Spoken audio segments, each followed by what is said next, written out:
Show. Hello, beautiful human. I am Zach. That is Dan, and we welcome Rosé. Hey! Hi. Feels great to be back. I am so excited to be talking to you. There is a lot to discuss here, including a solo project, a project that I remember very vividly. Maybe, I don't know, I've lost track of time. 3 or 4 years ago, you were on this couch and slightly teased, like the slightest, tiniest little bit you fed us. How long have you been working on this? Oh, wow. I think we could say like longest 3 years. Like the first song that I recorded on my own, and we kind of marked it as, oh, this could be potentially Rosé's solo song, was like 3 years ago. So quite a long time ago. Wow. So you've been working on your story through music for 3 years now, and when you first listen to a song, like, how do you listen? Like, and this could be a song for you or BLACKPINK. How do you hear it? What do you listen for? Well, first of all, I think I literally try to make a kind of like a blank page, and I'm just like, yep, I'm a blank canvas, and I'm just waiting for it to kind of speak to me. Definitely. There's just always that moment where you're like, yep, this is perfect, everything's amazing, we have to work on this one. What do I look at? I think I kind of go for a lot of like lyric wise. If it kind of speaks to me, that's important. And if it's a song that doesn't have lyrics yet, then it's like, it's just any type of melody that kind of like really draws you in, like first impression, just everything. If it looks like me or sounds like me, then I'm like, yep. On the Ground has all of that, right? I mean, like, right out the gate when you first hear it, is it like meant for you? Yeah, I mean, I didn't even know. So it wasn't even pitched for like just me. It was just a song that came through, and we were like listening to, like, it was a very rough draft, but I was like, I liked it, and I think my producer too. We were just like, oh my god, this is so cool. I mean, the sound was really cool and everything. So, actually, yeah, of course, this song was like a song that we talked about. Like, we heard it once and we talked about it again, and like I don't know, like it was just like in an instant it was like, yep, this is gonna be the song. And I remember just like we like kind of finished off recording it, did some retouches, but then like we're already having a music video meeting like next day, I remember, and it was like crazy. Dan loves the music video. Well, there's so many hidden things in the music video, and I was watching it like 30 times last night trying to find all the little hidden Easter eggs or secrets you may have hidden in there. Yeah. So the question I had first is, like, you write Rosé on the mirror, then it switches to your real name, Roseanne. What's the meaning behind that scene? So the director kind of wanted like me to kind of act out like maybe like an old version of me, and have the younger past version of me write Rosé on the mirror, and he wanted so it'd be kind of like the past me looking into the future, writing my future stage name Rosé, and then my future self to be writing my old name, Roseanne. So it's kind of weird, because when you're younger, you look into your future like, oh my god, when I grow up, I'm going to be this, I'm going to be that. And then for me, now that I'm like, working, and I'm, being, trying to be an adult and everything, funny thing, I think I tend to look back on my older days, and there are a lot of traits about me back then which I admire now. I'm like, wow, back then I was like this. I was this kind of a person. I was very driven. Like, I had the wildest dreams. I'm like, and I like aspired to be myself that I was in the old days. I don't know. That's like, I think that's pretty ironic, and I think he tried to portray that.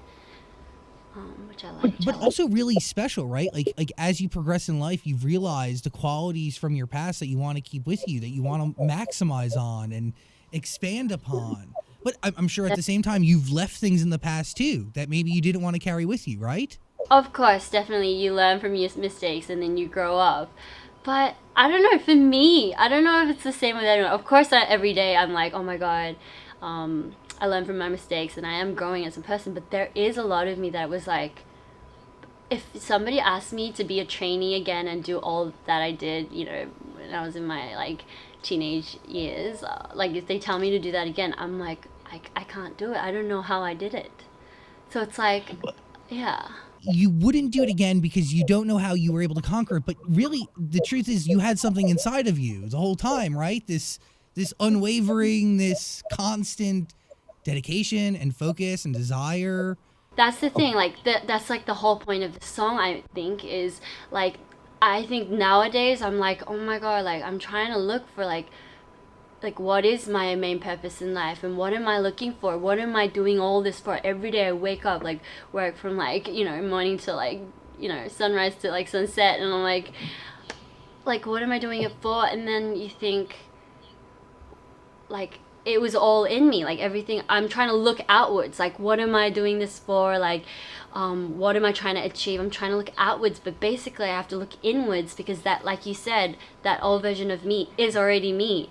And so I'm just kind of like trying to check back into who I am as a person, what I value the most. So that's one of my questions that I had here is like, what the concept is always about like what you really need is on the ground. So what do you genuinely need to get by, Rosé? Like, what is happiness to you, essentially? So that's what I'm saying, as in, if I think about it, like on the ground, like so many ways to interpret that, right? Like, Yeah. like when a plane lifts off, you're like on the ground and it lifts up, and you need to be on the ground for it to, you know, kind of like speed up to, you know, fly. And so like everything we need is like built in us, like, as in, when I was a trainee, I think my family meant to me the most. So they were my biggest happiness. My love for music was most important. I didn't care about what other people thought. It was just about me enjoying it. Like, oh my god, I love singing like in this tiny room like for like 7-8 hours, because I just enjoy it. But like, you know, as soon as you start to get things out of it, that's when you start not enjoying it. And I feel like just checking back into those things, like family, like just like my love for music. It's just like really simple. It's not even that big.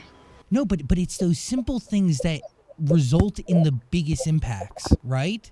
And like the concept of like one day you could sing in a room by yourself alone and love every second of it, and then the next day you're singing because you have to sing, because it's work to sing. And it does change a little bit. It should never be that way though, right? And that's why I think I hope that this is a song that kind of reminds us that, you know, you just gotta stick to what you actually like started these things for. And by the way, like I think that is a reminder for everybody. Yeah, well, it kind of seems like you're saying, you know, you worked your whole life to become Rosé the superstar, but sometimes you kind of miss the life that you were living before. Of course. But I mean, of course people are like, they think like it's all about like me, like saying I'm such a big person now, and like now I'm like, but that's not really it. It's just about where I'm at as an adult. Like, I feel like now I feel a little more confident in my skin than I used to be, and like I'm like kind of starting to work and kind of enjoy it a little more, and like just me with where I am as an like adult, whilst I'm doing that, I'm also looking for like purpose in life, and like where I'm at, what I'm doing this for, like what does this all mean.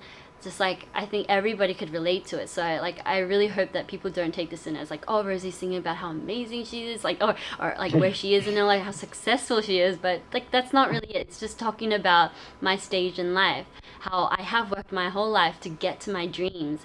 And like, you know, I'm like just every day I'm going there, but it's like, wait, hold on.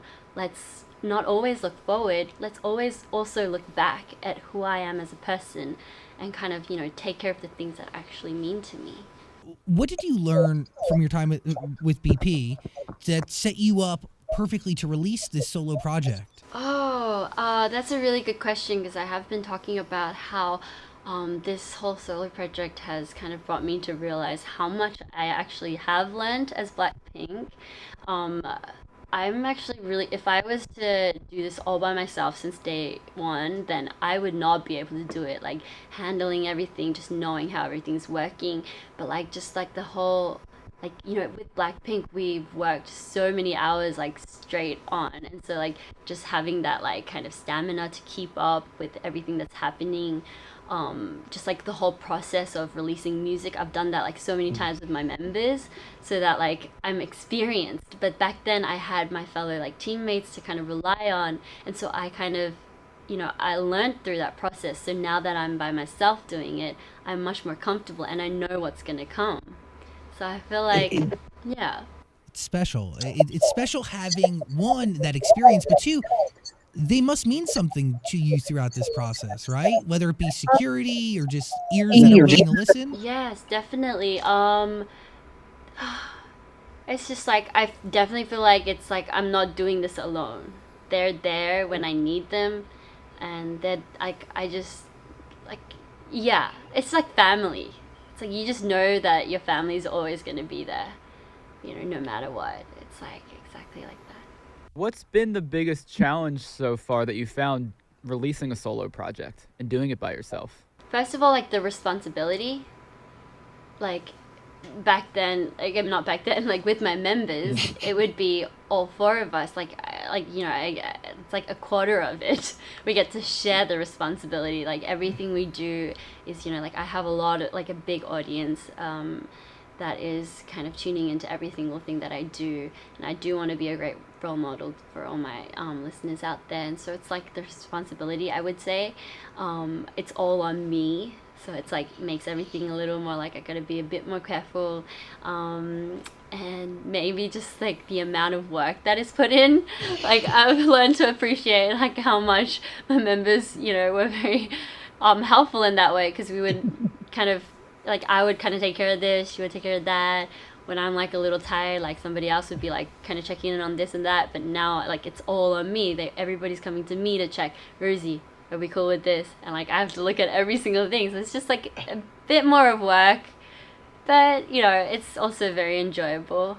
It is freeing, but also scary, because the burden of responsibility is on you. It's all you. There's no three other shades of colors, painting this photo. Definitely. So like everybody rocks up on set to work for me, and so it's like kind of like on me for everything to be doing well, if you get what I'm saying. Like everybody's kind of here for me, and so I'm like I gotta like be on my best behavior every day. I gotta be like up and ready to kill it every day. And I'm like but I mean it's like a lot of fun because everybody cares about me a lot, and we're all taking care of each other.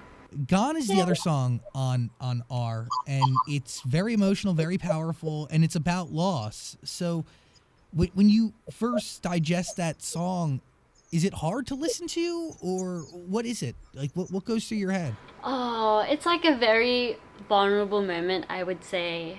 I remember recording it first, and I felt very like relieved.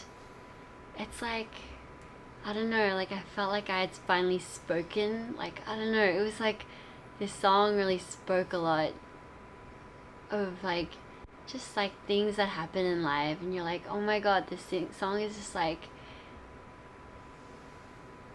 maybe it's like a letter that you never sent to someone, and you feel like you finally got it to them. Do you get what I'm saying? Yeah, kind of. Yeah.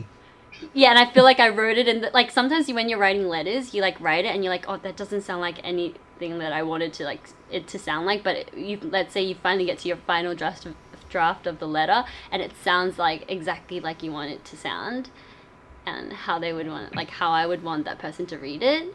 It's like kind of like that, maybe. Yeah. It's the letter you're nervous to send, right? But you hit send, right? You did it. Actually, as soon as I finished recording, I was like, send! Let's send it! I'm ready to release it. And that was 2 years ago. Wow. 2 years ago, yeah. So when you internalize that song and you bring emotion to the lyrics and you make the story your own, do you apply real life to it? Like, do you think who in your head deserves that letter from your past? But I mean, the funny thing is, I don't think I have to think of a person. I think it's funny, but I think of myself. Like maybe that's kind of weird, but like I think of myself in a moment where I would really want to say something to somebody, and I would try to reenact a moment in my life where I felt really like, let's say, heartbroken, or just like where I feel very vulnerable. Like I think I tried to tune into that voice of myself, because like, you know, you have several voices in your head. There are some voices that are like, you know, that kind of try to like be like, hey, come on, like I'm in a dark place here, like help me out. And then there's a voice like, go Rosie, like in my head, right? But then there's that voice that's like, you know, help me out, I'm suffering, I'm in a lot of pain, and you know, I'm not okay. I think it's that voice that I try to kind of bring out in me, and I try to tune into that, and try to be as honest as I can. Like it's almost like acting for me. Like I don't want to be that person who just kind of like forces an emotion. I just wanted to be another version of myself. Totally get it.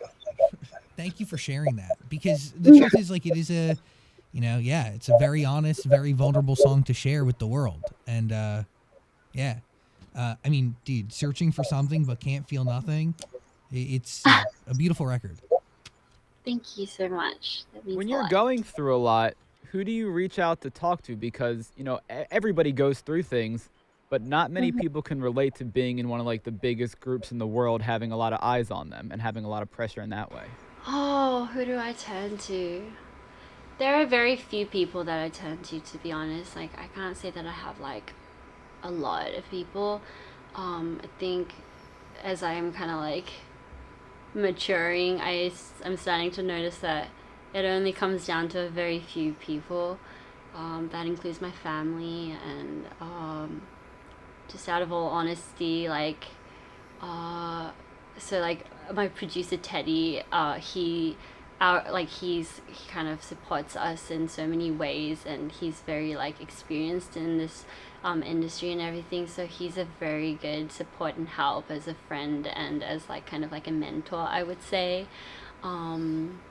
So there are those very few, and then I noticed there are always those very few friends who call you in like the right moment. Like let's say I was fine all year, I was like the happiest person, and then there's just this one moment where I'm just like without much reason, like I don't think there has to be a lot of reason for it, but like there are just those moments where you just kind of like lost, and like I find like I have like a few of these moments where I like, let's say like crying, like sitting on my bed like crying, like oh my gosh, I don't know where I'm at, and then you get a call from that friend, and then she's like, what's up, and you're like, oh my gosh, I'm crying is what's up. And it's like, and then you laugh about it and you're like, oh my god, that's like crazy, because that's when the friend kind of wakes you up, like, oh, you're doing fine, you know, like let me tell you, like out of all honesty. And there are those people who just know what to say in the right moment, and just know when to call when you need them, which is crazy. And that's like the universe. And I think it also always comes down to quality over quantity every time. It's not about having an army of people just ready to tell you whatever they think you need to hear. Yeah. It's about having a few. And professionally and personally, like Teddy must be an amazing guide. I mean, like that human being has made more history and created more incredible records. I mean, it's pretty astronomical. So you must learn a lot. I mean, every day, right? From somebody like that? Yeah, but the most important thing is he knows how to be a great friend to us too. So I think that's like the biggest part, biggest support. Always very grateful, yeah, to have a friend like that around us. Wow, we've covered a lot here, but we haven't talked yet about Hank, your dog. Hank. I would have loved to have him here with me today, which I sometimes do, but today he was like passed out, so I kind of left him to sleep. By the way, my dog Lou is doing the same thing this morning, and I didn't want to disturb him, so I said, have the house. You deserve it. Have the house! That's kind of cool. How did Hank enter your life? Why was now the time for a dog? I don't know. I was always I wanted a dog for a long time, but I didn't want to just like kind of decide on it too quick, just because I wanted one. I just wanted it to be in the right moment. But I kind of felt like, yeah, I don't know why. It was just like, I was like, yep, I really want a dog, but I want to do it in the right way. So I did a lot of research before I did it. I'm sure a lot of people do that. Like, you know, like you start researching, watching so many videos about dogs. And you're like, I think I'm ready. Funniest thing, first day he comes, I don't know what to do. I'm like, and like Hank's like, I'm scared of you. And I'm like, oh my gosh, I don't know. Why do I feel like, you know, I'm so like educated about it when I feel like I've studied for like the past month about dogs. By the way, that is parenthood. I think that is like that is being a parent or having a responsibility, like a responsibility that is a thing that is in addition to yourself. Do you know what I mean? Like whether that be a kid or a cat or a dog, like this thing doesn't have thumbs. You are Hank's thumbs. Like he needs you for everything. I know, and it's like, and like every day I'm like, oh my god, is this what I'll be like when I have a child? It's the weirdest thing. The answer is could be, but also like Hank prepares you for that moment, you know? Yeah, I know. I'm like, oh my god, I feel like I've already had a son, so it's like next son, like bring it on, which is weird. I shouldn't be talking about having children right now, but I don't know why. It's like, will I be like this when I have my first child? It's weird. Weird. By the way, I think the same thing all the time, and my friends will see me interact with my dog, and I'll let my dog run me. You know, like I spoil him, he walks me, I don't walk him, and my friends are nervous for what a human child will be like that I help create. So true, so true. I'm like, and I talk to him like, what's up, baby? Like, baby, I love you so much. And I'm like, oh my gosh, people are gonna think I'm the weirdest person. And the funny thing is, like, I always look at my dog and I'm like, he's such a genius. Like, I think he's a genius. Like, he's. And everybody's like, all he did was like sit down and like hand. That's all he did. And what do you mean he's a genius? I am also convinced that my dog is the smartest dog, and he can understand me. He understands words, and if he only had thumbs, he'd be able to run the world. I'm convinced of it. So true. I totally understand what that feels like. But by the way, like, see, this is a part of it. Like, don't you want to be your kid's biggest fan? You are Hank's biggest fan. Well, if I remember correctly, your dad wanted you out of the house at a certain point because you sang too much, but I'm assuming he's still your biggest fan. I hope so. I hope so. I hope that is the case. Well, at least you probably have Alice, you know, your sister, and you yeah. But you want to be your kid's biggest fan, right? Like your mom? I know, but then like now, like recently I've had a lot of work, and so my mom has been taking care of Hank a lot. So nowadays, I think he kind of likes my mom a bit more, which like it breaks my heart. I feel like so down when my dog kind of like wags his tail towards my mom and he kind of like ignores me. I'm like, ouch! Like I feel heartbroken. Like I think I could record a song right now. I'll be like, bring it on, all the sad songs. Seriously, I'm like, Where did this emotion come from? My dog left me for my mom. So like, oh my god, it breaks my heart the most these days. When he likes my mom over me, I'm like, come on. But the truth is, when you're back in his life, there's nothing like your smell. My dog lived with my parents for 2 months, and when he saw me again, he freaked out. He peed himself. He was so excited because that's what geniuses do, I hear. Yeah. Genius Come on, right there. geniuses pee themselves. But yeah, he freaked out. So there's nothing like your smell. Don't worry. He'll come back to you. Hank will always love you. I hope so. Thank you for saying that. Rosé, I have a question. When you're working on your solo project, do you commit 100% of your focus to the solo music, or do you split the time between solo and BLACKPINK projects? For us, I think we try to work on one project at a time, like when it's like just maybe about when it's like releasing and when we're preparing up for it. That's why we kind of put 100% on every project. And so as soon as it's kind of like, as soon as this kind of is like now out there and it's doing its thing, I guess we'll like slowly start doing like the next project that is planned for us. Yeah. Doing its thing. You're what are you number 1 on the Billboard Global 200? Congrats on that. Thank you so much. It's an incredible record. Truly, On the Ground is a reminder record for me. I listen to it every day because it's just something that I need to, you know, with work and life, it's really good to be reminded that like you strive for all this stuff, but the truth is happiness and fulfillment is what you've always known. It's what you've always had in your life. Like money and material things, they don't fill holes, you know? Family, friends, my dog Lou, you know? Yeah. Well, talking about that, can you talk about the lyric, I used to have a hole in the wall with a mattress? The funny thing is, I kind of had a crack in my wall. Yeah, I remember I had this like not like I wasn't actually literally saying I had a hole in the wall with a mattress, like, but I mean it's like it's just kind of trying to like describe how I started from someplace very very humble, and now I am kind of running towards my dreams and goals and. Just talking about how far I've come, but I would like to mention I did have a crack in my wall. I remember it started like at first it was like a clean wall. I remember there was like I don't know how you guys call it in the States, but like we call it a boiler, like like a water heater. Yeah, a water heater. Okay. And that like it was really hot. I remember because I used to like my room really warm, and like we'd always turn it on, and then like it was right behind my wall, I think, my room wall, and I think it started like melting the wall because I don't know. And then the wall started breaking, and then later on, like it literally started opening. And so basically, I kind of did. Was this when you were a trainee, or is this back in Australia? Back in Australia, but I mean, I honestly didn't write it like according to my actual like experience. But now that we mention it, I did kind of have a crack in my. I had a crack in my wall, not a hole in my wall, but yeah.